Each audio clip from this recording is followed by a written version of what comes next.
అంతర్జాతీయంగా నెలకొన్న భౌగోళిక రాజకీయ పరిణామాల ప్రభావంతో దేశీయంగా బంగారం, వెండి ధరల తీవ్ర హెచ్చుతగ్గులకు లోనవుతున్నాయి. ముఖ్యంగా అమెరికా, ఇరాన్ మధ్య కొనసాగుతున్న ఉద్రిక్త పరిస్థితులు ప్రపంచ ఆర్థిక వ్యవస్థపై అనిశ్చితిని పెంచుతున్నాయి. దీనికి తోడు డాలర్ బలోపేతం కావడం వంటి అంశాలు మార్కెట్ సెంటిమెంట్ను ప్రభావితం చేస్తూ పసిడి ధరల్లో ఒడిదుడుకులకు దారితీస్తున్నాయి. మల్టీ కమోడిటీ ఎక్స్చేంజ్లో ఆగస్టు డెలివరీకి సంబంధించిన బంగారం ఫ్యూచర్స్ ట్రేడింగ్ ప్రారంభం నుంచి ఒత్తిడిని ఎదుర్కొన్నాయి. అయితే శుక్రవారం ముగింపు ధరతో పోలిస్తే స్వల్ప లాభంతో కొనసాగాయి. 10 గ్రాములు 24 క్యారెట్ల బంగారం ధర 600 పెరిగి 1,42,992 వద్ద ట్రేడ్ అయింది. ట్రేడింగ్ సమయంలో గరిష్టంగా 1,42,518ను తాకిన ధర అనంతరం మళ్లీ హెచ్చుతగ్గులు నమోదు చేసింది.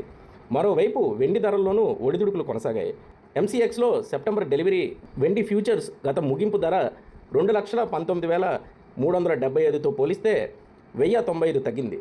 అనంతరం అమ్మకాల ఒత్తిడి పెరగడంతో దాదాపు 1% మేర నష్టపోయి కిలో ధర 2,17,325 కనిష్ట స్థాయికి చేరుకుంది.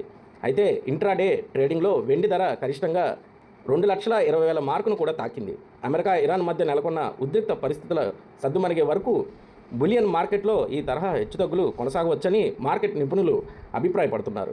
దీంతో కొనుగోలుదారులు, పెట్టుబడిదారులు స్థానిక మార్కెట్ ధరను ఎప్పటికప్పుడు గమనిస్తూ పరిస్థితులకు అనుగుణంగా నిర్ణయాలు తీసుకోవాలని సూచిస్తున్నారు.